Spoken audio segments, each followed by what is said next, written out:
యాదవ రాజ్యాధికార సాధన సమితి ఆధ్వర్యంలో బీపీ మండల్ గారి వర్ధంతి సందర్భంగా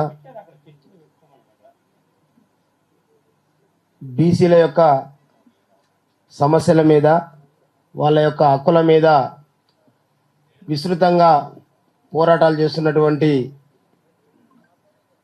బీసీ నాయకులను గుర్తించి బీపీ మండల్ గారు ఏదైతే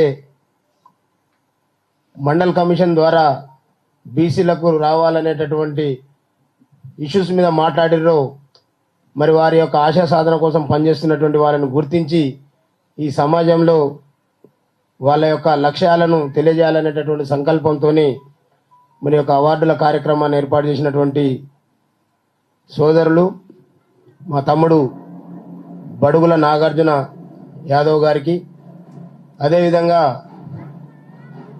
పెద్దలు బేరి రామచంద్ర యాదవ్ గారికి, ఈ కార్యక్రమంలో పాల్గొన్నటువంటి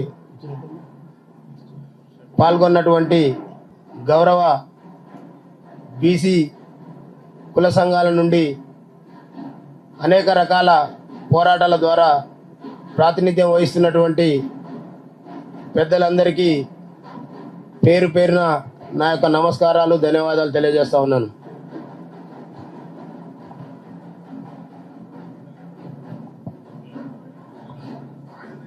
ప్రయాసం ఏం లేదు, వాళ్ళ ముందేనా మరి కొన్ని సీట్లు ఖాళీ చెప్పాను వాళ్ళు లేడీస్ ఉన్నట్టు.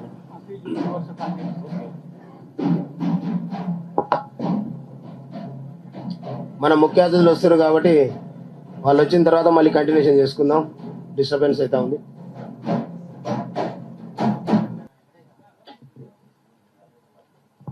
అదేవిధంగా మరి బీసీల యొక్క ఆశాజ్యోతి అనేక సంవత్సరాల నుండి బీసీలకు విద్యా, ఉద్యోగ, రాజకీయ రంగాలలో అవకాశాలు కల్పించాలనేటటువంటి లక్ష్యంతో మరి అనేక పోరాటాలు చేస్తున్నటువంటి పెద్దలు రాజ్యసభ సభ్యులు అన్న ఆర్ కృష్ణయ్య గారికి అదేవిధంగా మిత్రులందరికీ కూడా పేరు పేరున నా యొక్క నమస్కారాలు తెలియజేస్తా ఉన్నాము. మరి బీపీ మండల్ గారు బీసీలకు ఈనాడు కేంద్ర రాష్ట్ర ప్రభుత్వాల్లో అమలవుతున్నటువంటి రిజర్వేషన్ ఏదైనా ఉందంటే మరి వారి యొక్క కృషి, పట్టుదల, అంతేకాకుండా మరి వారు ఆనాడు బీహార్ ముఖ్యమంత్రిగా ఉన్నప్పటికీ తనకు రాజకీయంగా ఏ రకమైనటువంటి పరిస్థితులు తారుమారైతేనేటటువంటి వాస్తవాలను గ్రహించినటువంటి ఈ దుర్మార్గులు మరి ఈ 75-80 ఏళ్ల పరిపాలనలో మనందరినీ కూడా చైతన్యం కాకుండా, ఐక్యం కాకుండా చేస్తున్నటువంటి కుట్రలని మరి ఈనాడు గతంలో మన తల్లిదండ్రులు చదువు లేకపోయినప్పటికీ మా బిడ్డలకు మంచి భవిష్యత్తు రావాలి, మా బిడ్డలు ఏదైతే దొరలు మేము పనిచేస్తున్నటువంటి దొరల యొక్క పిల్లలు ఏ రకంగానైతే జీవితాన్ని గడుపుతా ఉన్నారో మరి మా పిల్లలకు కూడా ఆ రకమైనటువంటి జీవితం గడపాలంటే వాళ్ళు చదువుకోవాలనేటటువంటి గొప్ప ఆలోచనతోని వాళ్ళ చదువునిచ్చినటువంటి గొప్ప తల్లిదండ్రులు మరి మన జాతిలో ఉండబడినటువంటి మన యొక్క తల్లిదండ్రులు వాళ్ళ యొక్క కళలు సాకారం చేయాలంటే మరి వాళ్ళు ఇచ్చినటువంటి చదువుని, ఆ సంస్కారాన్ని మనం అందరం కూడా మరి ఈ సమాజంలో గొప్పగా ఆలోచన చేయాల్సినటువంటి అవసరం ఉంది. ఆనాడు చదువు లేకపోయినప్పటికీ దొరల దగ్గర పని చేసుకుంటూ ఇవాళ తెల్లబట్టలు వేసుకొని ఇవాళ హైదరాబాదు నడి సెంటర్లో నడి బొడ్డులు మరి మనం ఏ రకమైనటువంటి సమావేశాలు పెట్టినా ఈ దొరల కంటే ధీటుగా ఆ యొక్క సమాచారం మీద, ఆ యొక్క సబ్జెక్టు మీద అవగాహన కలిగినటువంటి మనం మరి ఇంకా ఎంతకాలం వాళ్ళ యొక్క పంకన చేరి, వాళ్ళ యొక్క సంఖలో చేరి ఇంకా వాళ్ళ యొక్క గొప్పతనాన్ని గురించి సమాజానికి తెలియజేద్దాం. ఇప్పటికైనా మేల్కొని కులాలుగా ఏకమై బీసీలుగా ఐక్యమై మరి భవిష్యత్తులో ఈ రాష్ట్రాన్ని పాలించుకోవాల్సినటువంటి అవసరం ఉందా లేదనేటటువంటి దాని మీద మరి ఇక్కడ ఉన్నటువంటి పెద్దలందరూ కూడా సుదీర్ఘంగా చర్చ చేయాల్సినటువంటి అవసరం ఉంది. ఎందుకంటే గ్రామీణ స్థాయిలో ఇవాళ ప్రజలు అనేక రకాల సమస్యలతోని ఈ 70-80 ఏళ్లలో వెనుకబాటు గురై ఇవాళ దాని అంతటికీ కారణం రాజ్యాధికారంలో మనకు వాటా రాకపోవడం అనేటటువంటి వాస్తవాన్ని ప్రజలు గమనించారు. ఓటర్లుగా వాళ్ళందరూ సిద్ధంగా ఉన్నారు. కానీ ఇక్కడ ఉండబడినటువంటి రాజకీయ నాయకులుగా మన అవసరాల కోసం మన అవకాశాల కోసం మన జాతుల్ని తాకట్టు పెట్టి ఇంకా మనం ఆ యొక్క పార్టీల పక్కన తిరిగేటటువంటి పరిస్థితి నుంచి బయటికి రావాల్సినటువంటి అవసరం ఉందనేటటువంటి వాస్తవాన్ని కూడా మీ అందరూ కూడా గుర్తు చేస్తా ఉన్నాం. అందరూ మాట్లాడుతూనే ఉంటారు, ఎన్నికలు రాగానే మనం బీసీలో ఏకం కావాలి. ముందు మనం ఏకమై మన ముందున్నటువంటి వాళ్ళకు చెప్పాల్సినటువంటి అవసరం ఉంది. ఇవాళ ముఖ్యంగా చెప్పుకుంటా పోతే ఏ నియోజకవర్గానికి పోయినా ఒక 5-6 కులాలు ఏకమైతే ఎందుకు మనకు రాజ్యం రాదు, మనం ఆలోచన చేయాల్సినటువంటి అవసరం ఉంది.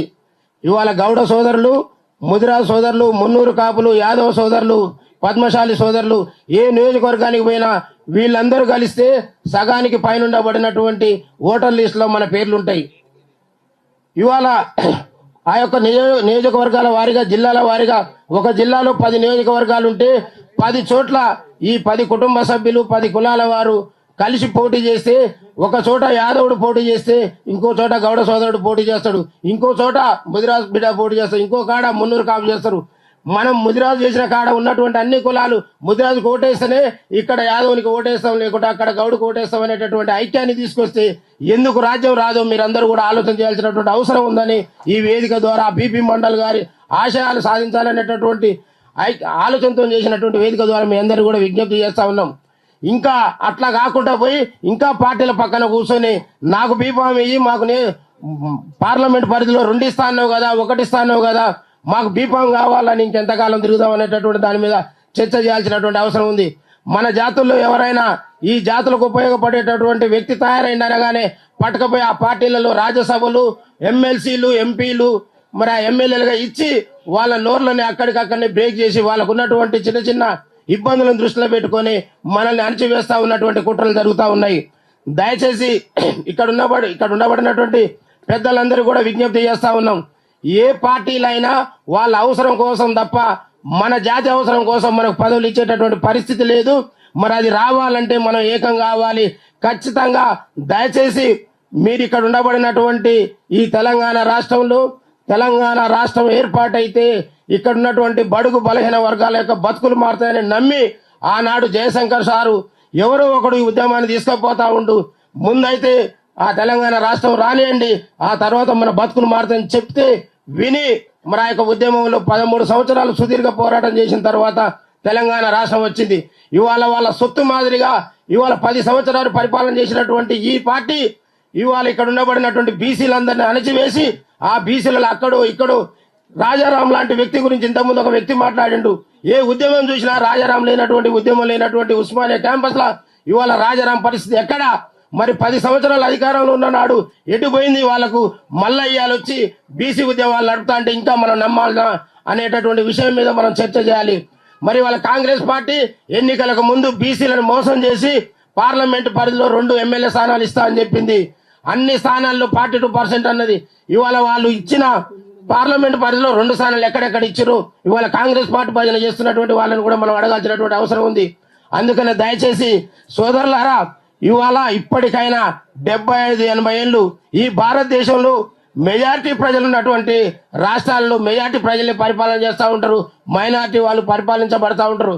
కానీ మన దౌర్భాగ్యం ఏంటంటే ఇంత చదువుకొని ఇంత చైతన్యం ఉండి ఇంత విప్లవాల గడ్డ అయినటువంటి ఈ ఉమ్మడి ఆంధ్రప్రదేశ్ తెలంగాణ రాష్ట్రాల్లో మాత్రమే మైనార్టీల పాలనలో మరి మెజారిటీ ప్రజలమైనటువంటి మనం మరి వాళ్ళ చేతల పరిపాలించబడుకుంటూ అనేక రకాల దుర్మార్గాలని, అనేక రకాల అవమానాలని, అనేక రకాల నిర్బంధాలను ఎదుర్కొంటున్నటువంటి పరిస్థితి. ఎవరో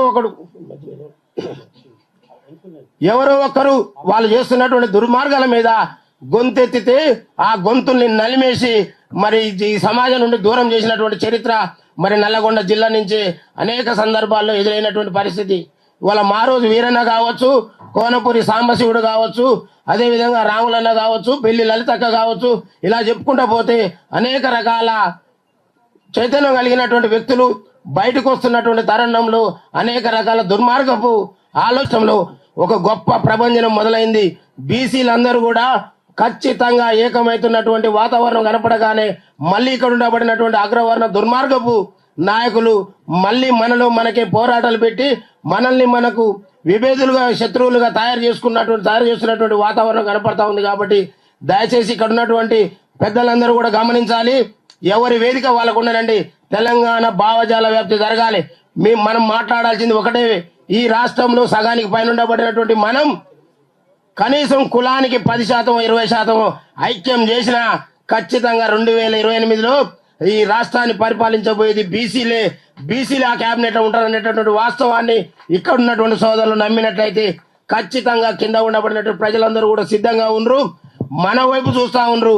కానీ మనం ఇక్కడ మనకు ఉండబడినటువంటి చిన్న చిన్న అవకాశాలని, చిన్న చిన్న అవసరాలని దృష్టిలో పెట్టుకొని మన జాతులకు మోసం చేయదనేటటువంటి వాస్తవాన్ని గ్రహించాల్సిందిగా మీ అందరూ కూడా విజ్ఞప్తి చేస్తూ, ఈ రాష్ట్రంలో ఉండబడినటువంటి మెజారిటీ కులాలైతే ఉన్నాయో మరి ఆ కులాలన్నిటిని కూడా కలుపుకొని, సంఘాలన్నిటిని కలుపుకొని, ఏ పార్టీలతోని మనకు సంబంధం లేకుండా బీసీలమే అందరం ఏకమై ఒక బీసీ జేఏసీని ఏర్పాటు చేసుకొని చిన్న చిన్న పొరపాట్లుంటే కూర్చుందాం, మాట్లాడుకుందాం తప్ప ఈ పార్టీని ఏ పార్టీని కూడా నమ్మేది లేదు. ఎందుకు చెప్తున్నామంటే ఇవాళ బీఆర్ఎస్ పార్టీ రాష్ట్రంలో 10 సంవత్సరాలు ఇచ్చిన తర్వాత బీసీలను డమ్మీలను తీసుకొచ్చి మన నెత్తిన పెట్టి మన పాలన మన చేతులతోనే మన ఊపిరి మన చేతులతోనే తీసినటువంటి చరిత్ర బీఆర్ఎస్ పార్టీది. ఇవాళ బీజేపీ పార్టీ కేంద్రంలో అధికారంలో ఉండి ఈడబ్ల్యూఎస్ పేరుతోనే రాత్రికి రాత్రి రిజర్వేషన్లు తెచ్చి మన పిల్లలు ఆరుగాలం కష్టపడి చదువుకున్నటువంటి పిల్లల యొక్క ఉద్యోగాలను అప్పనంగా కొట్టకపోతున్నటువంటి బీజేపీ పార్టీ ఇవాళ రాష్ట్రంలో బీసీలకు ముఖ్యమంత్రి ఇస్తానే ముసుగులు మళ్ళీ మనల్ని దోపిడీ చేస్తా ఉంది.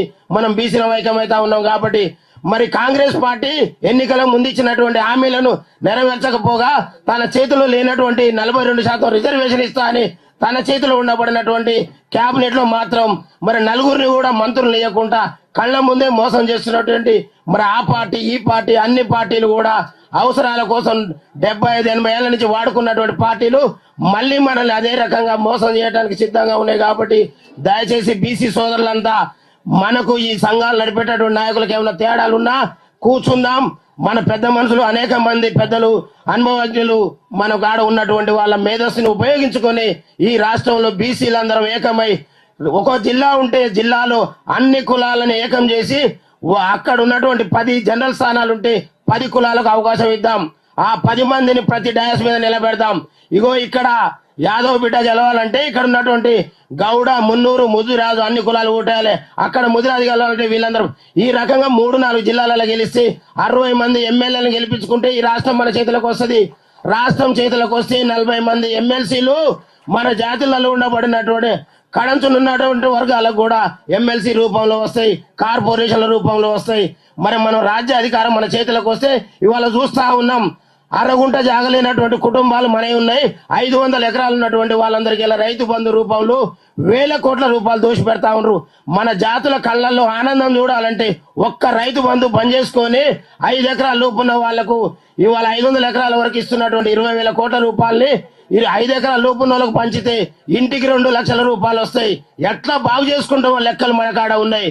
ఇవాళ కార్పొరేట్ కాలేజీలు, కార్పొరేట్ హాస్పిటల్ పెట్టి ఇవాళ మనం సంవత్సర కాలం పనిచేస్తే మన జాతులలో 5 లక్షలు సంపాదిస్తే ఎక్కువ. వాడు కార్పొరేట్ స్కూల్ కట్టే ఫీజు 2.5 లక్షలు. పోత హైదరాబాద్ పోయేలో యాక్సిడెంట్ అయితే 70-80 ఏళ్ల నుంచి వాళ్ళు కల్పిస్తా ఉన్నారు. ఇవాళ కూడా గ్రామాలలో గ్రామ సభలు పెడితే ఇవాళ పోయే దరఖాస్తులు ఏందయ్యా అంటే మన జాతుల నుండి రేషన్ కార్డు కావాలి, మా అమ్మకు పెన్షన్ కావాలి, నాకు రైతు బంధు కావాలి, 6 కాలం కష్టపడి నా బిడ్డలకు ఏదో ఒక గొప్ప అవకాశం రావాలని ఇవాళ మనకు విద్యను అందించరు. ఆ చదువుకున్నటువంటి విద్యని సంస్కారంతో మన